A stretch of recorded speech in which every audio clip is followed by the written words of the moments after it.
Hello दोस्तों, stock insight में आपका स्वागत है एक और इन्फॉर्मेटिव वीडियो में। दोस्तों, आज इस वीडियो में मैं दो कंपनीज़ का फंडामेंटल एनालाइज करने वाला हूं, साथ ही साथ कंपेयर भी करेंगे कि दोनों कंपनी में कौन सा कंपनी अच्छा रिजल्ट दे रही है।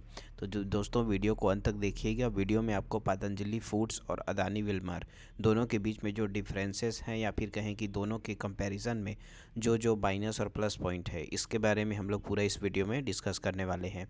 तो वीडियो को अंत तक ज़रूर देखिए और चलिए दोस्तों, वीडियो को स्टार्ट कर लेते हैं।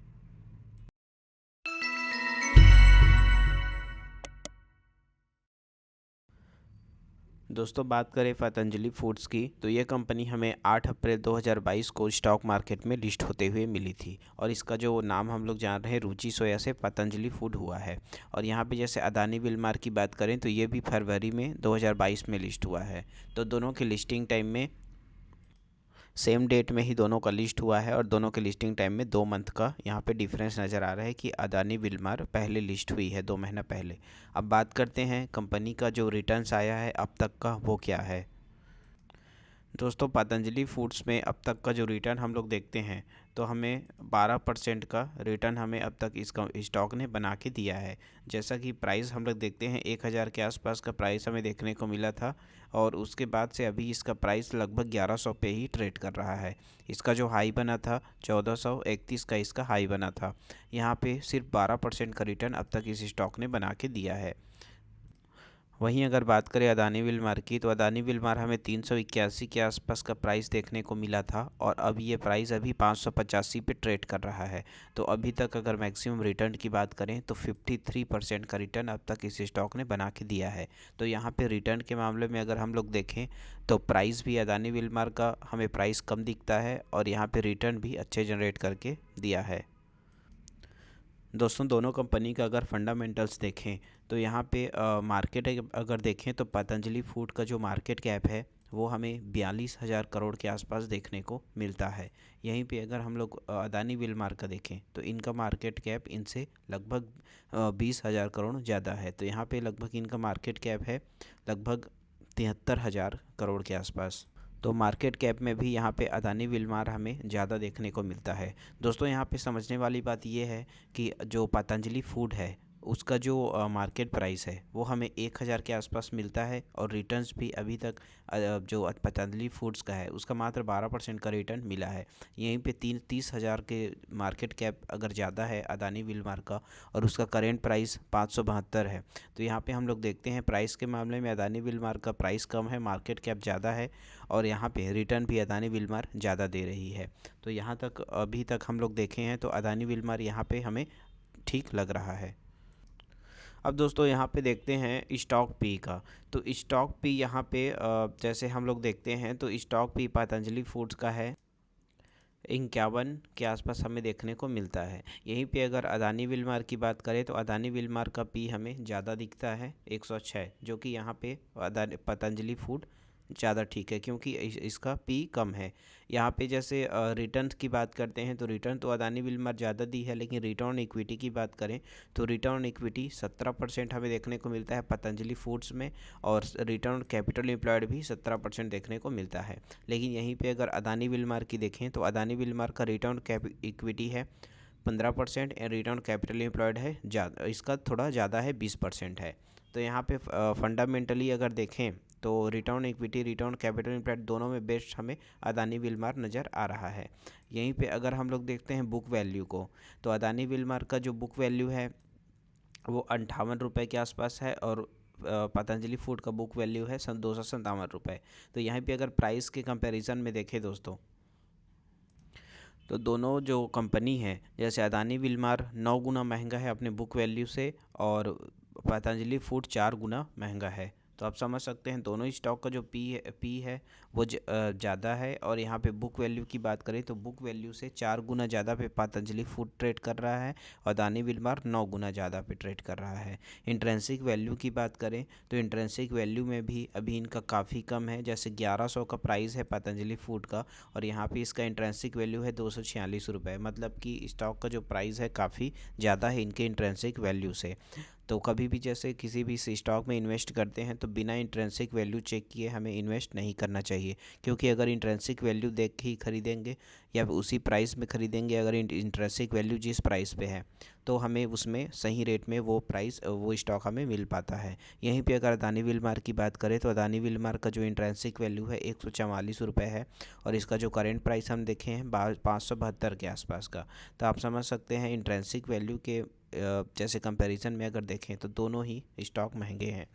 अब यहाँ पे देखते हैं फ्री कैश फ्लो। तो फ्री कैश फ्लो यहाँ पे 635 करोड़ का अदानी विलमार में है और 690 करोड़ का यहाँ पे free cash flow Patanjali foods में है। तो मार्केट कैप के अकॉर्डिंग अगर देखें तो मार्केट कैप अदानी विलमार का ज़्यादा है, तो यहाँ पे हम लोग यहाँ पे समझ सकते हैं कि अदानी विलमार का जो फ्री कैश फ्लो है वो हमें ठीक ठाक नज़र आ रहा है, क्योंकि इनका मार्केट कैप ज़्यादा है। अब यहाँ पे जैसे समझते हैं दोस्तों इंडस्ट्री पी को, तो इंडस्ट्री पी दोनों का 38 है, लेकिन यहाँ पे दोनों का स्टॉक पी देखें तो स्टॉक पी दोनों का ही हमें ज़्यादा देखने को मिल रहा है। 38 की इंडस्ट्री पी के मुकाबले ये दोनों ज़्यादा हाई पे ट्रेड कर रहे हैं। हालांकि यहाँ पे देखें तो जो पतंजलि फूड का पी 51 है और यहाँ पे अदानी विलमार का जो पी है वो 106 है। तो यहाँ पे पतंजलि फूड का पी हमें ठीक ठाक नज़र आ रहा है कंपैरिजन टू अदानी विलमार। दोस्तों फाइनेंशियल ईयर 21-22 में जो नेट प्रॉफिट आया था, तो पतंजलि फूड का जो नेट प्रॉफिट आया था वो है 822 करोड़ का, और अदानी विलमार का जो नेट प्रॉफिट आया है वो है 696 करोड़ का। तो यहाँ पे हम लोग समझते हैं कि अदानी विलमार का जो मार्केट कैप है वो पतंजलि फूड से ज़्यादा है, फिर भी इसका जो प्रॉफिट है वो हमें कम देखने को मिला है पतंजलि फूड से। तो यहाँ पे हम लोग समझते हैं दोस्तों कि पतंजलि फूड का अगर मार्केट कैप कम है उसके बाद भी यहाँ पे रिटर्न्स जो नेट प्रॉफिट है वो अदानी विलमार से हमें ज़्यादा देखने को मिला है। ईपीएस अगर देखें तो ईपीएस भी हमें पतंजलि फूड में ज़्यादा ठीक दिखता है। यहाँ पे देखते हैं 25 रुपये का अर्निंग पर शेयर हमें देखने को मिला है, जबकि अदानी विलमार में मात्र 5 रुपये का अर्निंग पर शेयर हमें देखने को मिला है। तो अर्निंग पर शेयर यहाँ पे एक चीज़ ये समझते हैं कि दोनों के मार्केट प्राइस में काफ़ी ज़्यादा डिफरेंस है, लगभग 50% आसपास का जो अदानी विलमार का जो प्राइस है हमें 500 के आसपास मिलता है, तो पतंजलि फूड का जो प्राइस है वो 1000 के आसपास का मिलता है। तो जो इसका मार्केट प्राइस है पतंजलि फूड का ज़्यादा है, अदानी विलमार का कम है। इस नाम से यहाँ पे पी को देखेंगे और अर्निंग पर शेयर को देखेंगे तो अर्निंग पर शेयर यहाँ पे 5 दिखता है और इसका 25 दिखता है। तो यहाँ पे comparison to earning per share Patanjali food का ज़्यादा बेटर है। अब यहाँ पे दोस्तों सेल्स देखते हैं, तो सेल्स 55,000 करोड़ का सेल किया है अदानी विलमार ने, और जो पतंजलि फूड है उन्होंने सेल किया है 28,000 करोड़ का। तो समझ सकते हैं कि पतंजलि फूड का जो सेल है वो कम है, अदानी विलमार का सेल ज़्यादा है। लेकिन यहाँ पे मैक्सिमम जैसे अच्छे ब्रांड्स की बात करें तो जो फार्चून है उसका सप्लाई अदानी विलमार कंपनी से होता है, और जैसे बात करें दोनों एडिबल ऑयल से ही रिलेटेड हैं। तो पतंजलि फूड्स में जैसे देखें तो सोया में रुचि सोया जैसे हम लोग जो देखते थे। तो मार्केट कैप और मार्केट शेयर की बात करें तो पतंजलि फूड और अदानी विलमार का दोनों ही का मार्केट कैप काफ़ी अच्छा हमें देखने को मिल जाता है। तो लॉन्ग टर्म के लिए कौन सी स्टॉक को कंसीडर करें, तो दोस्तों यहाँ पे एक बार शेयर होल्डिंग पैटर्न हमें इसमें देखना चाहिए।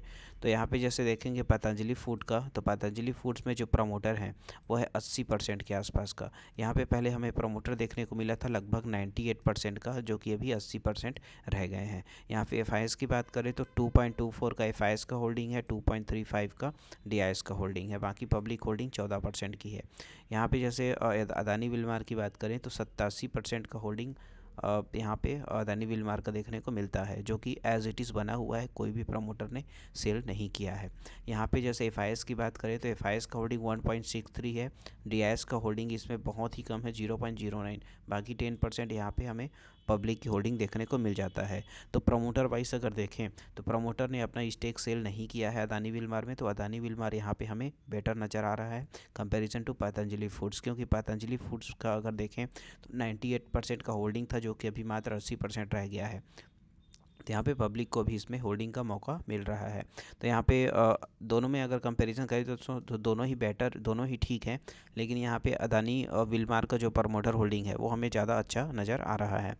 तो लॉन्ग टर्म के लिए कौन सी स्टॉक को कंसीडर करें? तो दोस्तों दोनों ही स्टॉक ही अच्छे हैं और दोनों आने वाले समय में अच्छा बिजनेस करने वाले हैं। लेकिन यहाँ पे अगर कंपैरिजन टू देखें तो अगर आप कम प्राइस में जाना चाहते हैं तो अदानी विलमार को आप कंसीडर कर सकते हैं स्टडी के लिए। और साथ ही साथ अगर हाई प्राइस में देखें तो लॉन्ग टर्म के लिए पतंजलि फूड्स भी ठीक है। लेकिन अगर पी को देखें तो पी अदानी विलमार्क हमें ज़्यादा देखने को मिल जाता है। तो अगर लॉन्ग टर्म आप इन्वेस्ट करना चाहते हैं तो आप दोनों ही स्टॉक को कंसीडर कर सकते हैं कंपैरिजन टू अदर, और इनके जो सेक्टर्स के जो कंपनीज हैं उनसे ये दोनों बेस्ट हैं। तो दोस्तों वीडियो कैसा लगा एक बार कमेंट में ज़रूर बताइएगा, और अगर आप चैनल पे नए हैं तो प्लीज़ चैनल को सब्सक्राइब कर दीजिएगा। धन्यवाद दोस्तों।